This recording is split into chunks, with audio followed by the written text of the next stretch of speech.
Hi everyone, I'm Siamak Salimy, CTO of Hprobe, and it's with great pleasure that I present today the test architecture addressing MRAM specificities for high-volume manufacturing.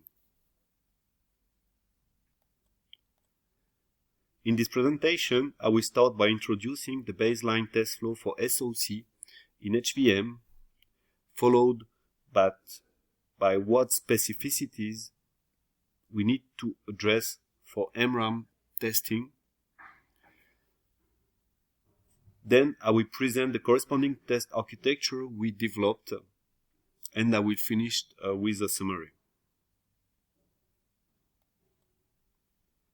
The baseline test flow in HVM, considering here test on pattern devices, has three positions: the wafer acceptance test, the wafer sort test, and the final test. In WAT, wafer acceptance test, we evaluate test structure sampled on wafer and designed to be representative pieces of the manufacturing process. This to control fab yields.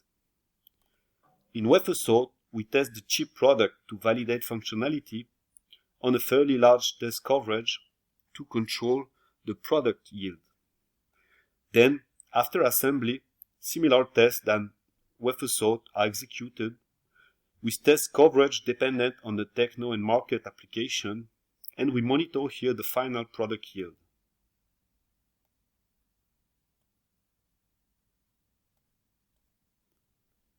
In HVM, the testing strategy is largely driven by cost.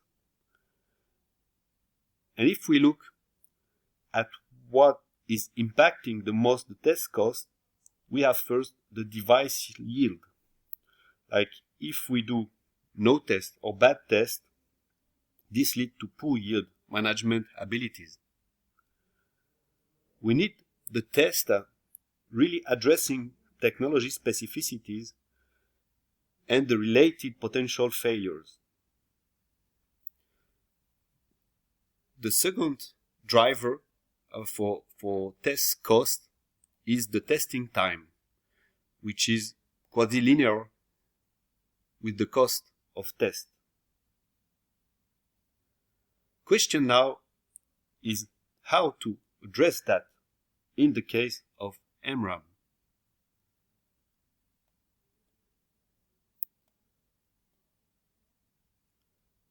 MRAM has the first specificity of storing information with the magnetic state of the MTG. Second, the switching from one state to another can be triggered by current, temperature, and magnetic stimuli.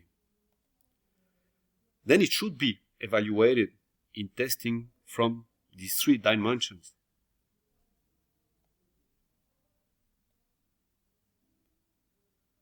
In WAT of MRAM, we must verify that the pattern stack has the correct specification. This is done by testing single MTGs under magnetic field.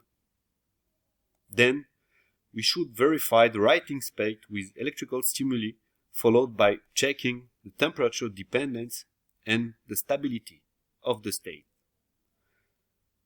Since the test vehicle here is single MTG, how this could be representative on large array? Then we bring this in the wafer sort test step, where we choose the strategy to also cover the I, T, and H dimension in testing. We use the magnetic field to monitor MTG characteristic over the array, check electrical functionality with memory test protocols, similar than those used for the charge-based memory, which are also evaluated under temperature.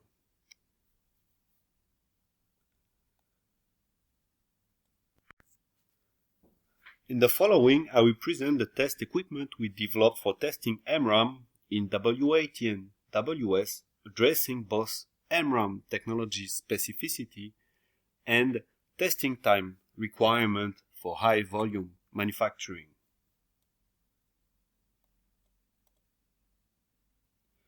The functional diagram of the test system we designed for W80 is shown here. At the input, we have three sources: AC for generation of the magnetic field patterns, DC for biasing, and RF pulse for current switching. The system operates with 300 mm prober having hot and cold feature and is compatible on temperature range of -40 degrees C up to 200 degrees C. We have designed three modes of operation that I will illustrate in the following. The quasi-static mode for magnetic and pulse sweep tests, where the sensing of the MTG is made in DC, the fast bit error rate when MTG is measured with a high impedance fast electronics, and time result measurement with a wide band 50 ohm match RF scope for the sensing.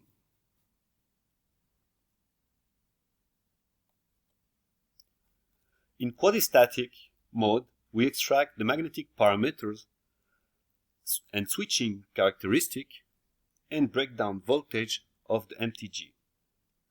The MTG resistance is sensed with a DMM while varying the magnetic field or the pulse voltage to plot the hysteresis curve and extract specified parameters, which include the breakdown voltage measured in pulse mode or DC mode.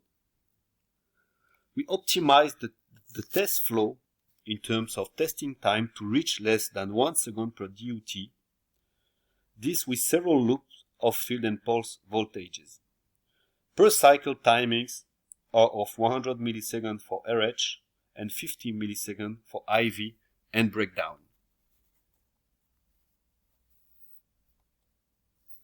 In mode 2, the fast BER bit error rate, a BER cycle is defined with 2 writing pulse and 2 reading pulse in a time per cycle in the range of 2 to 5 microseconds. The sensing of the MTG is analog and performed on the reference resistance, which is on the high side of the MTG. By post-processing the analog data, we can extract the real value of the MTG and not only the state, this with 2% accuracy, as it is illustrated here on a 2.7 kΩ standard sensed at high speed. The bit error rate test can be executed while applying a bias magnetic field as it is illustrated here. Each point of the curve are extracted on a 10 to 6 cycles within 2 to 5 second window, and we implemented real-time data transfer to not impact the testing time. In mode 3, we extract the switching time of the MTG with time resolve measurement. Both delay to switching and switching time can be extracted.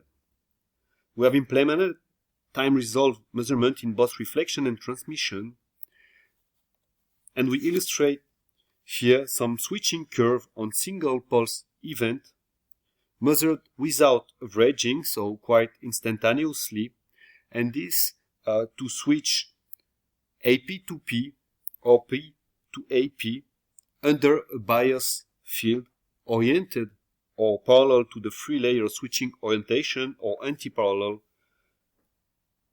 to the free-layer switching orientation. The influence of bias field on switching time is clearly shown here, and averaging switching time on multiple pulses is possible to then extract the distribution of switching time, for example.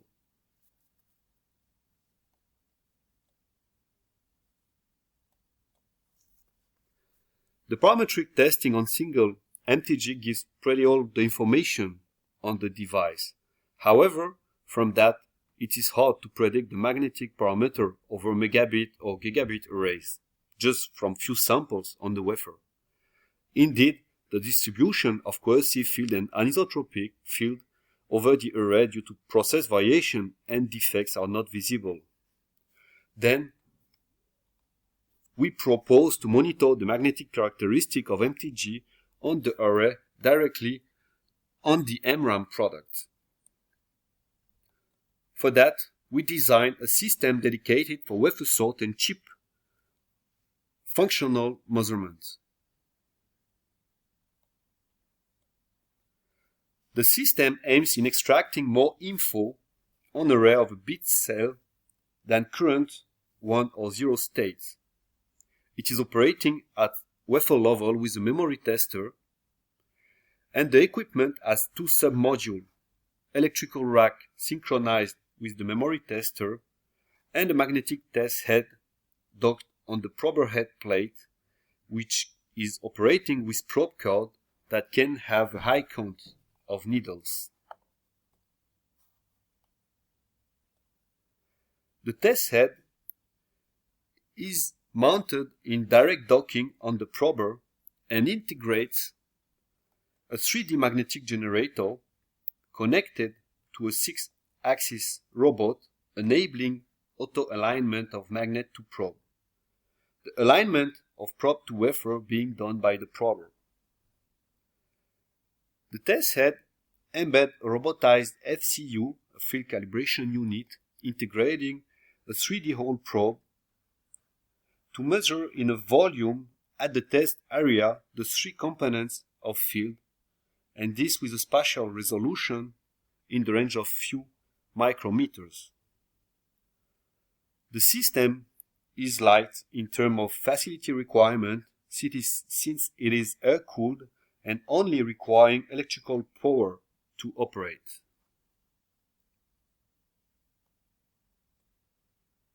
The system is designed to operate with a memory tester or a memory beast as long as it can provide an external clock signal. We designed 2 modes of synchronous operation with the memory tester. First is the sampling rate mode.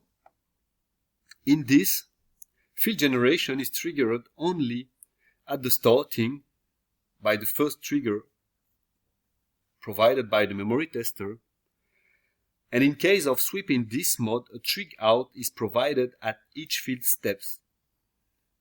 This mode is interesting for field disturbance and retention test. The second mode is the sweep mode, and in this case, each increment of field amplitude or angle needs a trigger received from the memory tester. This mode is interesting for cohesive field and anisotropic field extraction over the array.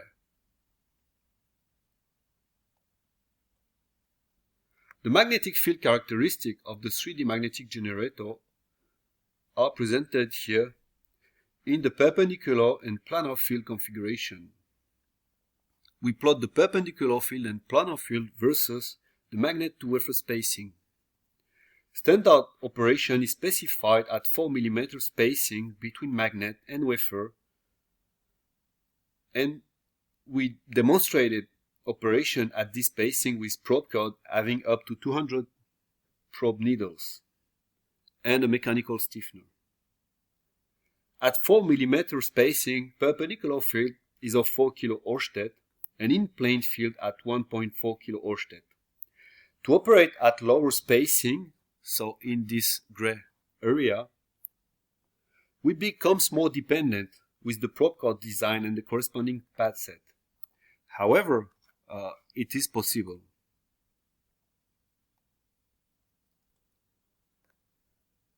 In terms of field uniformity, here we present the perpendicular field uniformity and the 5% uniformity at 4 mm spacing is included in a square of 3.8 by 3.8 mm.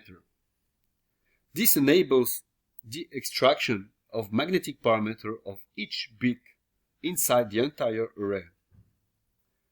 If we consider field sweeping time, we can extract cohesive field over the whole array within 500 milliseconds. For in-plane field, the uniformity at 5% is in a square of 5 by 5 mm. For spacing magnet to wafer at 10 mm and field amplitude at 1.4 kΩ.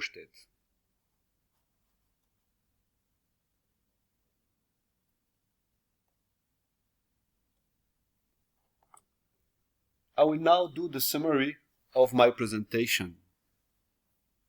To support MRAM ramp-up for HVM, we propose test architectures enabling production wafer-level testing of MRAM at W80 and WS. This by considering the specificities of MRAM technology, enabling better monitoring of the device yield. We optimized the test flow and the hardware and the test protocols to achieve high throughput. For W80, we monitor single pattern MTG tested under magnetic pulse current and temperature excitations. And for Wafer Sort, we propose to test arrays within the chip product under magnetic field to evaluate and control distribution of magnetic property of each MTG in the array.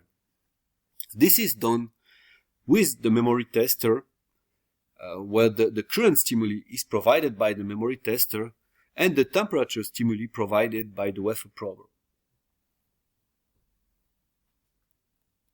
Thank you for your attention.